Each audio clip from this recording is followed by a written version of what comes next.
para hablar un poquito sobre este Me Olvidé, que nos da miedo. Vamos a hablar con Adriana Gurayev. Adriana, bueno, ya hemos hablado con ella en otras oportunidades, es licenciada en psicología.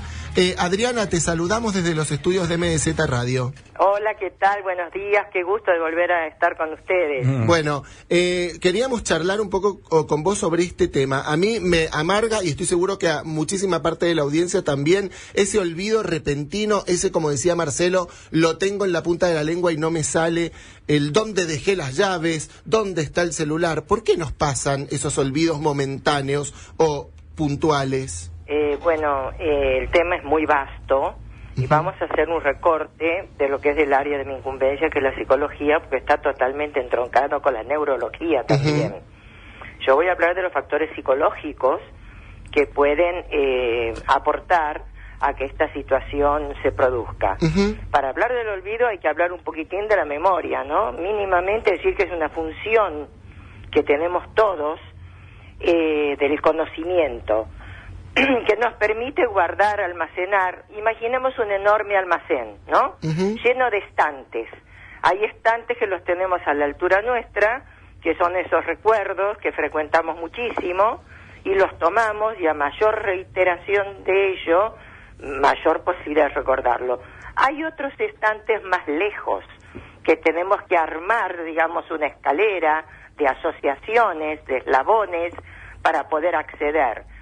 Supongamos un viaje que hicimos hace 10 años, con qué valija nos fuimos de viaje, claro. Qué ropa teníamos. Hay que hacer todo un operativo para poder acceder a eso. Pero también es cierto que la asimilación de las percepciones y de los sentimientos que luego van a armar ese gran almacén de los recuerdos es permanentemente dinámico, y es imprescindible que así sea, porque si no vamos mandando a la trastienda, a la parte de atrás, esos recuerdos, no vamos a poder asimilar nuevos.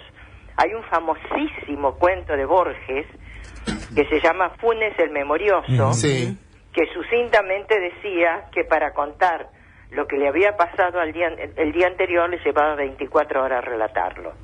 Claro. Esto significa que si uno no va dejando en el olvido esos recuerdos, no podemos aprender de la experiencia, lo cual sería gravísimo. Ahora, lo que te pregunto, ¿hay algún mecanismo para hacer eso?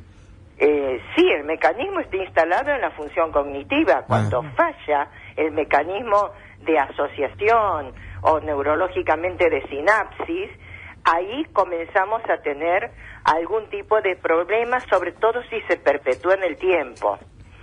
Como te decía, desde el punto de vista psicológico, creo que uno de los grandes, enormes enemigos de la memoria es el estrés, la ansiedad, la depresión, el exceso de información. Ahí tenemos internet bombardeados totalmente con estímulos de acá, del planeta, de los animes, de los cines, de teatro, de política, de fútbol.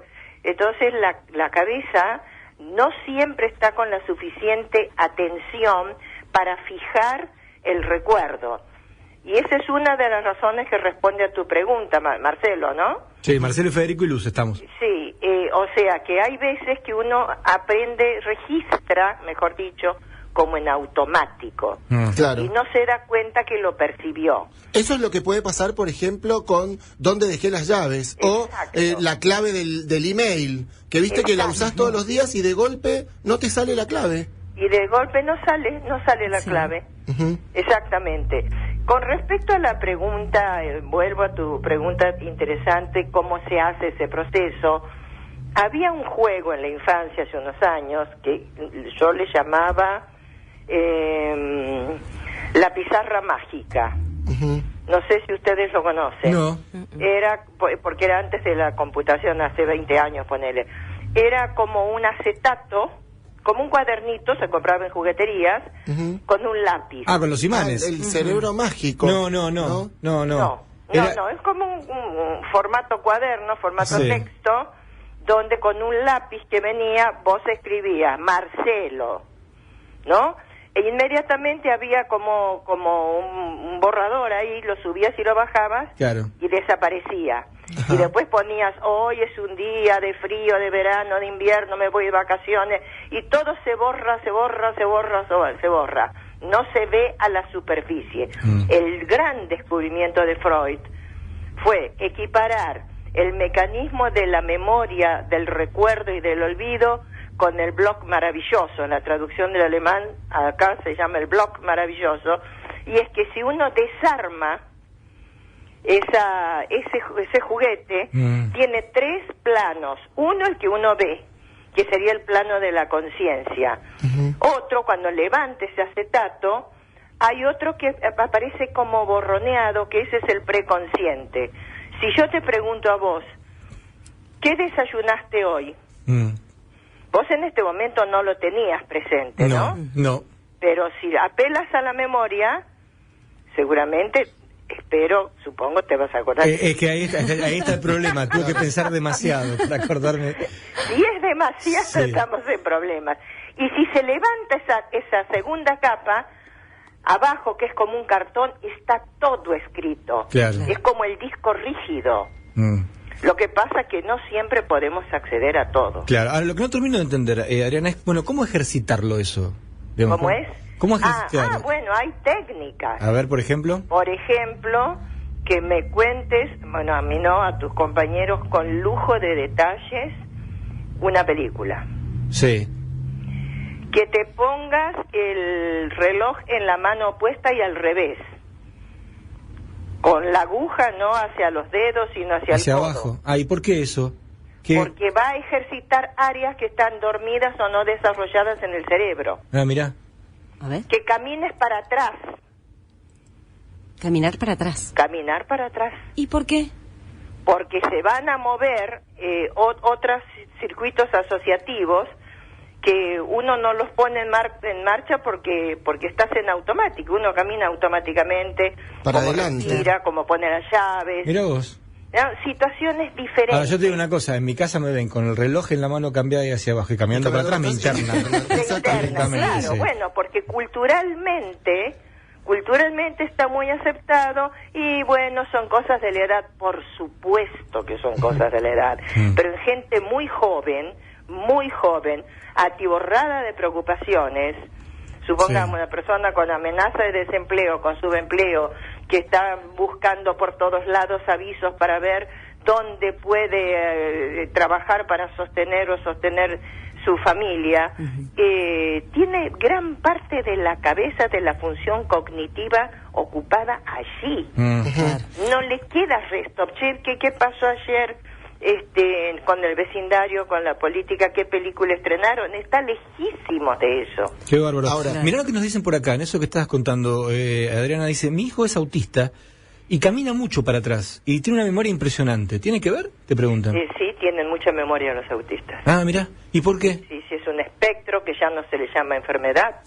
es una característica, es una condición, no una enfermedad, y se caracterizan por tener muchísima memoria e intereses muy, muy selectivos. Claro, ¿y por qué se produce eso? Eso es lo que yo hablé con Natu, eso lo tienen que hablar con un neurólogo, Claro.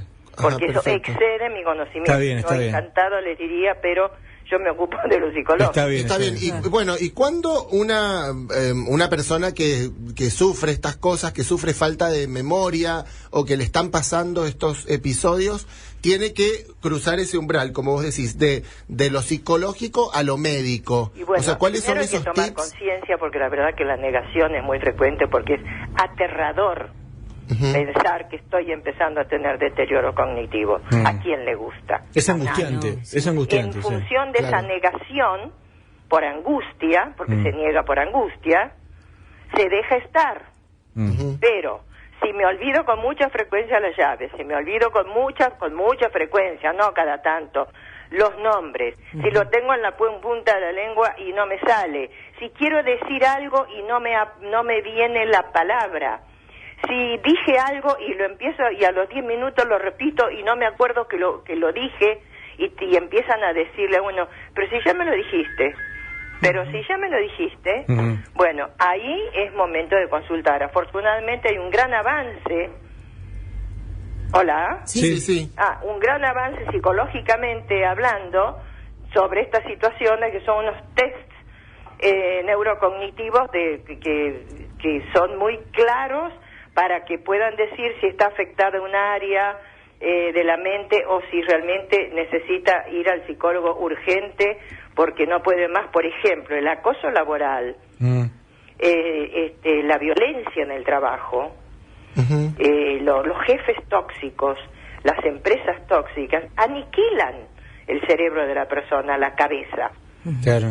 Cuando la cabeza se llena de ira, no puede pensar, no puede recordar, no puede almacenar, necesita descargar, porque no se puede estar en un estado de terror y de bronca recordando. No hay posibilidad para la cabeza. Entonces son muchos los factores que inciden para que una persona en ese momento no recuerde, pero tiene que tener conciencia. Pero otra vez me pasó. ¿En qué estaba pensando cuando hice esto? O esos olvidos cuando se sale a la calle y a qué salía. Sí, muy seguido. Y Adriana, usted recién decía que una de las técnicas para ejercitar la memoria es contar con lujo de detalle una película, pero esto implica poder prestar atención, muy buena atención. Pero hay mucha gente que dice, yo no puedo prestar atención, no puedo mantener mi atención más de una hora. ¿Qué se le puede recomendar a esta persona? Hay algunas personas que tienen más capacidad de concentración y otras personas que son más dispersas. Esto no tiene que ver con inteligencia. Por ejemplo, yo he atendido pacientes que tienen a predominio una inteligencia artística y tienen una mirada más dispersa en el sentido de que registran más cosas. El contraste, los colores, el edificio, el pasto, la florcita, por ejemplo, ¿no? Y personas matemáticas o muy, muy exitosas en lo que sean, pongamos, ciencias exactas o ingeniería, que tienen una percepción y una memoria más focalizada. Claro. Entonces no es que hay que preocuparse si más de una hora, pero sí yo le preguntaría a esa persona, le diría que se pregunte si no está teniendo un trastorno de ansiedad. Claro. Si no está teniendo una interferencia. Las interferencias, chicos, son enemigos totales del recuerdo y de la memoria. Claro. Una interferencia, ¿qué sería, por ejemplo? Lo que hablamos recién. Yo tengo una preocupación por un diagnóstico. Claro. Por un examen que si no consigo el trabajo, por una entrevista laboral, y tengo la cabeza tomada y quemada por esa inquietud. Claro, es cuando uno dice, perdona, tengo la cabeza en otra cosa. Exacto. Y es verdad.